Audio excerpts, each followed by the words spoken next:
Hello, and welcome to Getting to Good Enough, a podcast to help you let go of perfectionism so you can do more of what you love. I'm Shannon Wilkinson, a life coach in Portland, Oregon. I'm a recovering perfectionist who's getting better at good enough. And I'm Janine Adams, a certified professional organizer in St. Louis, Missouri, and I'm lucky enough to be naturally good at good enough. And today we're going to talk about acting on good impulses. Hey, Janine. Hey, Shannon, how are you? I'm great. How are you doing? I'm doing okay. I have a little bit of a cold, so I'm a little bit snuffly. You sound a little stuffy. Yeah. Hope it's not too bad. Yes, it isn't, and I hope it doesn't Good. make me unlistenable. No, I don't think you're unlistenable. Okay. Glad to hear it. Yeah. Oh, but I do know that feeling, like it often sounds way worse in your head than it does to other people. Right, there's that. Yeah. And for some reason, that makes me think of how different it is to hear my voice now that I listen to the podcast every week than before. Remember how it used to be horrible to hear your own voice when it was recorded? Yeah. And now it's normal. Weird. It is. That is weird. I know. Yeah. Well, I guess after you listen to, what is this, episode 90? Yeah. Oh, yeah. Episode And 90. Wow. I think this is 90. It is 90. Yeah. But like after listening to that and, actually listening to the episodes, not just when editing them or working on the show notes or whatever, that's a lot of hours of our voices. It is. It's a good I thing never we're really used to it. thought about it. Yeah. But that's like, if we just say each episode is a half an hour, that's 45 hours of our voices. Oh my gosh. Oh, wow. Yeah. That's just a crazy thing to have realized. It really is. Oh, well. Thanks to everyone who listens to us. Yes. For 45 hours, if there is anybody besides us. Right. We appreciate you. Let us know.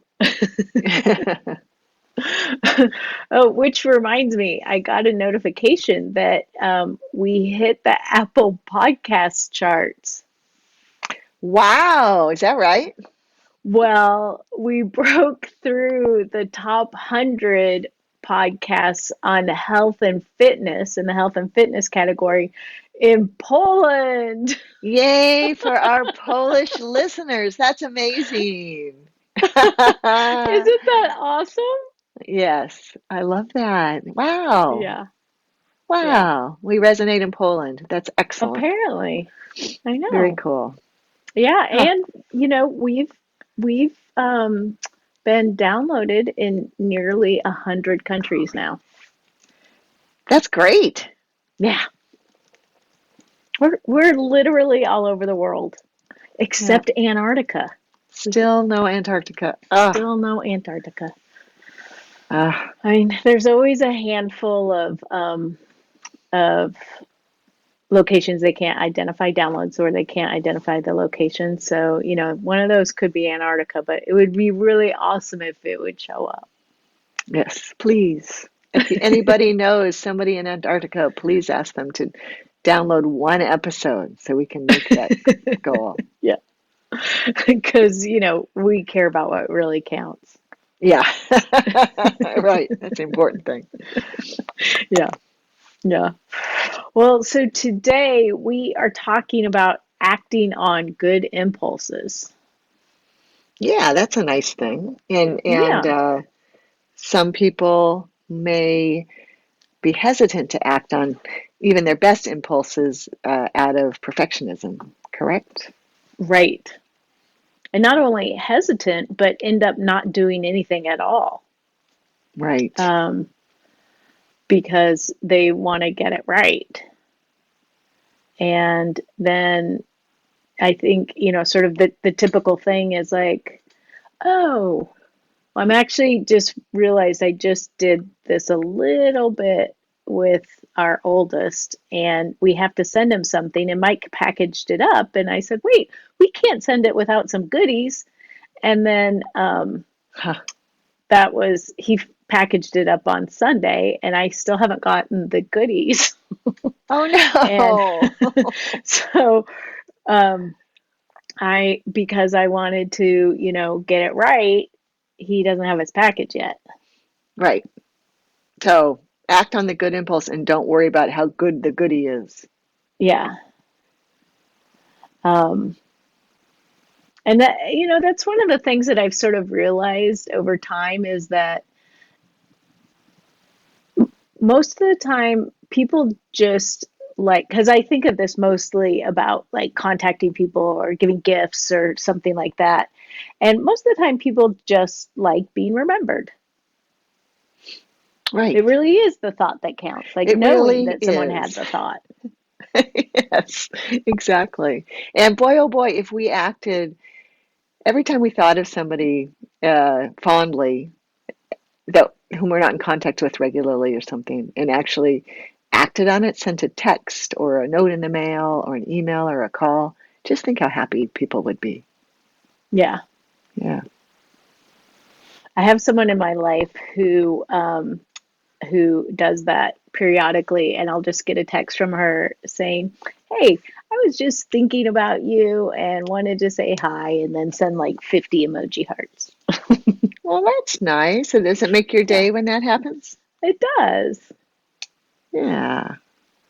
Well, And I well, try that's to do good. that, especially like with my college girlfriends when like I'll hear a song or I'll see something that reminds me of one of them, and I'll text and say, "Oh my God, remember this song?" And, but just so, people get random texts from me. But there are also plenty of times where I'll think of it and I'll think, oh, I should do it this way, or I should send something, or whatever. And then it never happens. And Right. then it's like too much time has passed, and then it just seems weird. And then you don't do anything. Exactly. Well, why don't you tell the listeners about the event that sparked this topic? Oh, so I was at a coffee shop um, working on a drawing for my cartooning class, and I noticed there was a little girl who was not having a whole lot of fun. And she was sort of like, I saw her sort of off, like the mom was trying to order and she was not feeling good. And then she's like, started sort of pitching a fit. And then the mom was trying to leave. And then she like hid in the corner behind me. Oh, And I just had this impulse to like see if there was anything I could do to help. Instead of like being annoyed that there was this kid pitching a fit right behind me, I just thought, it's not always easy. Maybe there's something I could do. And instead of like overthinking it, I just looked right. at the mom and sort of raised my eyebrows, and she kind of shrugged at me, and and so I can't even remember how I started engaging her to begin with, but Mia, and uh, she said, "Oh, she was holding something. That's what it was." I had to think about the drawing I made. She was holding something. I said, "What's that?" She said, "It's my banjo," Oh, and it that's was like it was a metal jar lid with a tongue depressor and then rubber bands for the strings, and like the whole thing was glued together, and it actually looked really cute. And then she played it for me. She held it up to my ear and like plucked the rubber band strings, and then I asked her name, and and then she like got all happy, and then she saw my art supplies, and she's like, "What's that?" And she came over and she started looking at them. And then she told me about how she likes to draw. And then she wanted to see some of my pictures. And then I looked back at the mom. I'm like, is this okay? And she's like, yeah. I bet. I'm sure she was thrilled. Yeah. And then, and so she's looking at my pictures. And I was like, well, do you like to draw? She's like, yeah, I think. And then she wanted to know my name. And I told her my name. And I said, Shannon. And she said, okay, what's your name again? I said, Shannon. And then her mom said, oh, you had a teacher, Shannon. And she's like, oh, that's right. I did. And I shook her hand and I said, it's nice to meet you. And she thought that was really hilarious. And then pretty soon she said, well, I'm going to go home and I'm going to make a drawing of you. Where do you live? It's like, oh, I live down the street. And she's like, well, I said, do you want to know so you know how to get the drawing to me? She's like, yeah. And I said, well, why don't you just, how about if your mom takes a picture of it and texts it to me? And she's like, oh, that'd be perfect. And, I just said that so the mom could say that she did it. And I didn't get her. I mean, I didn't give her my phone number or anything. I just gave an electronic out for her mom.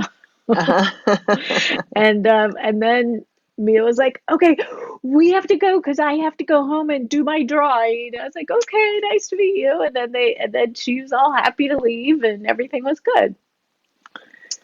But it was just nice, like, to have that impulse to see if I could help and then be able to help. Absolutely. And you didn't worry, you didn't get self-conscious, you didn't worry that your help wouldn't be welcome. You just gave a little bit of eye contact so you could get permission and then went with it. And yeah, you made both that child and that mother and everybody else in the coffee shop actually a lot happier. There were a few glares in her direction. Yeah. And you got a terrific drawing out of it because you Yeah, drew her. Yeah. that's right. We'll have to include a drawing of the we'll have to include that drawing in the show notes. Yeah, Yeah. we can do that. But because I've been in situations where I've had that impulse to help and then second guess it, like, well, I don't know, kids aren't supposed to talk to strangers, and is that, I don't want to interfere or, whatever. I talk myself out of it. Right. I think it's pretty common and really natural, but it's really nice when you can let go of all that and actually just, make somebody's day better. Yeah. Yeah. I like giving out compliments to strangers. I mean, if I can find something, usually it's an article of clothing or glasses or a haircut, something like that, that just makes me happy to compliment someone because who doesn't like that? I know. The other day, what did I get complimented on? I don't even remember. I just remember being really happy that the person was like, oh, I love your whatever. I was like, thanks. I just remember having my day made, and it's funny, I can't even remember what it was about. Right, but you remember that great feeling. Yeah. Yeah. And maybe it's something as easy as helping someone if you see them with a map, a street map, and they're trying, if anyone uses maps. I see that quite a bit in town. And I do try to stop and ask people if I can help them find something. And also just in our neighborhood. Uh-huh. Well, your neighborhood's easy to get lost in, I think. Yeah. It took me 2 years before I stopped getting lost in the neighborhood. And every once in a while, still, I'll end up somewhere other than where I think I should be. Just so listeners know, Portland is pretty much set up on a grid system with numbered streets going north-south and named streets going east-west, except that in my neighborhood, they completely went off that grid and went at an angle. So it's like designed like an sort of like an English garden, and it has a central circle, and then the two main streets um, intersect that at an angle which is 45 degrees off from the rest of the grid. And then there's all these other streets. So you can't, unless you're on one of those main streets, you can't go straight. You have to like zigzag your way through the neighborhood. And it's really easy to zig when you're supposed to zag and end up on a completely different street than you were expecting. It's almost like it was designed to look good on a map. Yeah, it does look good on a map. Yeah, That's it for looks sure. really good on a map. Yeah. I was thinking originally it was like it was designed to look good from above, but it was probably designed before people were above. So maybe it was just for the map. Yeah, because this is one of the first planned residential neighborhoods in Portland. Oh, that's And I think interesting. it was at the very beginning of the 20th century. Like, I Yeah. think the earliest houses are like 1906 or so. Wow. That's cool. And that's what, in Portland, that's old. I mean, Yes. right. It's old in St. Louis too, but that was our boom time. So we have lots and lots of houses that were built around that time. But uh, in Portland, yeah, that's interesting. So yeah, you probably run into lost people in your neighborhood all the time. Yeah. So I always do, just ask if I can help. Um, what's funny is if people are curious, they can look at the picture of us on our Getting to Good Enough website. And in the background behind you is a t-shirt with um, a map, a sort of a diagram of the neighborhood. Oh, well, that's funny. Isn't that funny? Yeah. Well, okay. So they just need to click on the About Your Hosts tab. Yeah. Now, of course, I have to look at that. You have to Yeah. see if it's Yeah. true. Oh, that's right. Yeah. And when I saw that t-shirt, I didn't realize that's what it was. Oh, really? You just thought it I was a know. design? Yeah. Yeah. Yeah. That's really cool. That's crazy, though. That's a crazy way to lay out streets. Oh, yeah, it's completely bonkers. Yeah. Um, Completely bonkers. 100%. yeah. But what we talked about a couple of episodes ago about doing good in the world, my whole picking up garbage thing, that started as a good impulse. Mm. Um, and I just noticed when I was out on my runs that there's a fair amount of litter. And it occurred to me that I could do something about that. Mm-hmm. And so I acted on it by asking for some trash grabbers for Christmas. And then I've been picking up trash. How's that Um, going? I forgot to send you bags. Sorry, I left town. Do you still need bags? oh, I think I'm going to need a lot of bags. Okay, I will. I promise Um, I'll get some in the mail to oh, you. thank you. Mhm. I picked up 3 bags of trash in the pouring rain today. And I started Wow. chronicling the odd things that I found. I'm not going to tell you about the latest weird things, but I did post one drawing of some of the weird things I found, which includes a little rubber frog, a one Barbie doll leg, some other random things because I Oh, do that's find a cool. lot of random things. So it's like a treasure hunt. Yeah, a Yeah, treasure hunt, but garbage. right. Barry has a drawer full of things like that.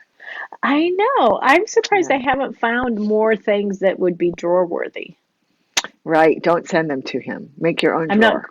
I'm not Okay, going good. to. I'm His not drawer is keeping too any of the full. strange things. You're not? No. Oh, I would have a hard time not taking home a rubber frog. The rubber frog was really cute, but it was disgustingly filthy. There was no way I was putting it in my pocket. Oh, yeah. Well, you pick it up like poop and you keep it in your bag. The bag is full of other trash. Oh, that's right. You have limited bags. I only have one bag with me when I'm out. That's right. Yeah, right. Because remember, I picked up the most disgusting thing and kept it. Oh, right. Right. Just so listeners know, not poop. Well, I pick that up all the time, but I don't keep it. Right. Right. Oh, man. Yeah. Yeah. But I think for me, this has come up so many times over the years of, like you said, of acknowledging someone else, or like when you think of someone, or even sending a thank you. Hmm. I mean, I know we've talked about this before, but um, it's so easy to think that you have to do it a particular way and you have this impulse and then it's gone. So true. Yeah, and you can make it easier for yourself to act on impulse, certain impulses like sending a thank you note, by having the supplies handy and Right. available, and not having to dig them out. I have on my task list is to write 2 thank you notes that have not yet been written. And I have plenty of pens around me, so I have no great excuse. But I think there is a little bit of perfectionism in there because I want to make sure that the card looks really great. But really, that doesn't matter. I just need to write the cards and put them in the mail. Yeah. Yeah. So I think that that this is going to be one of the things that will be most difficult for me to overcome. Like, I feel like I have gotten way less perfectionistic in so many areas of my life. Um, and, but this is one that still plagues me. Interesting. Then specifically, like getting perfectionistic about acting on your impulses. Um, yeah, like just what we're talking about. Like, I'm think right now, I could name probably 4 things, and if I tried, I'm sure more of things where I thought about doing a good thing and then didn't do it because I thought I should do it in a Hmm. particular way, and then that got too complicated, and then I didn't do it. Yeah, when you put it that way, I can think of a few cases as well in my life. Yeah. Uh, so maybe those people who are listening will be able to think of this episode next time something pops into their head that they might do for somebody else, and then they can just do it. Yeah, I hope they will. I'm going to try to. Me too. It's actually one of my I think I made that one of my 20 and 2020 things. Not as general as acting on good impulses, but more specific to sending thank yous. Mm, Because that's a big one where I weirdly get caught up in perfectionism. yeah. And then it feels like too much time has passed and it's weird, and then I don't do anything. Right. Yep. I was just thinking about how when my mom was alive and she had Parkinson's and was Hmm. fairly immobile in her last few years, so she didn't get out a lot. And I intended to write her postcards all the time. Um, and I even, friends would give me postcards that I could mail to her.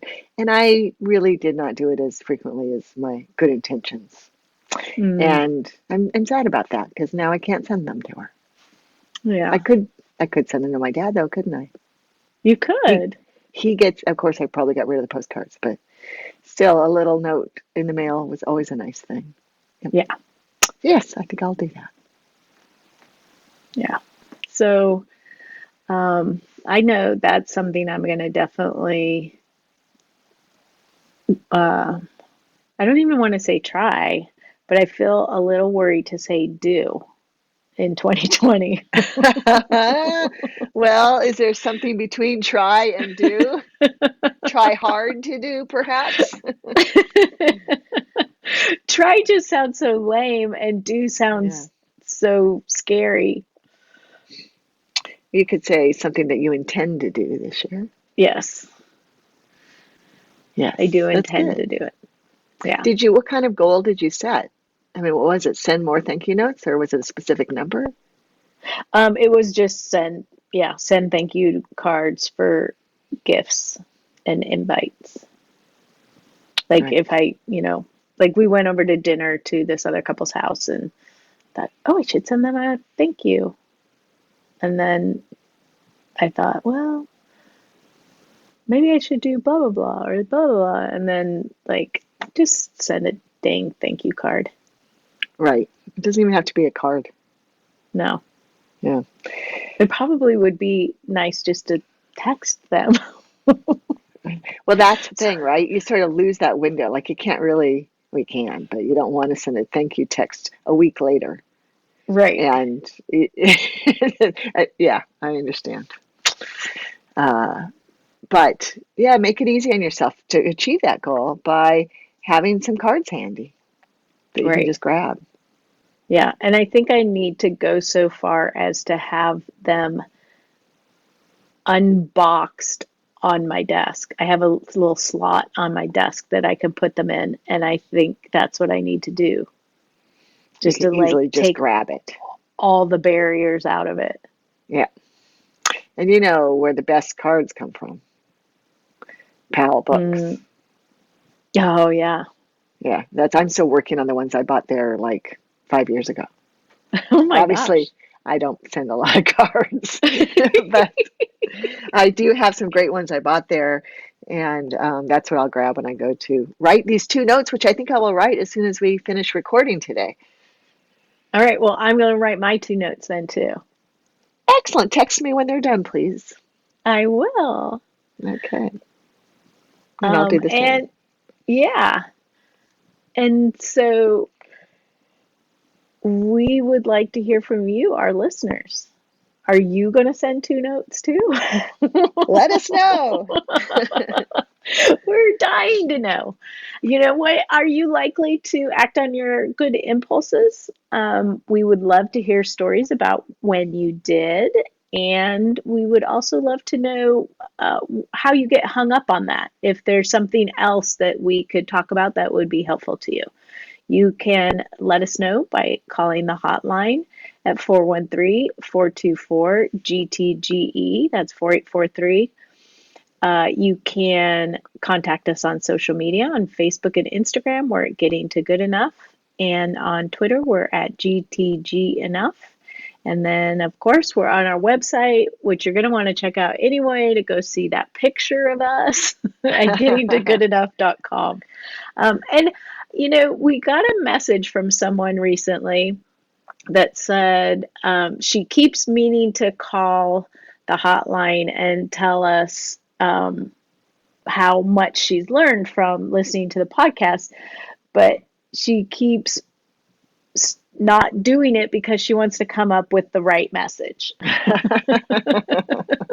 I think that's just so meta of what we're doing here. Yes, that's awesome. So if you have the impulse to call the hotline, pick up the phone and dial 413-424-4843 and just leave a message. You can say at the end of it, you know what? Please don't use this message. We won't, but we would just love to hear from you. Yes, we would. That would be great. Yeah. So for now, this is Shannon Wilkinson in Portland, Oregon. And Janine Adams in St. Louis, Missouri. And we hope that good enough is getting easier for you.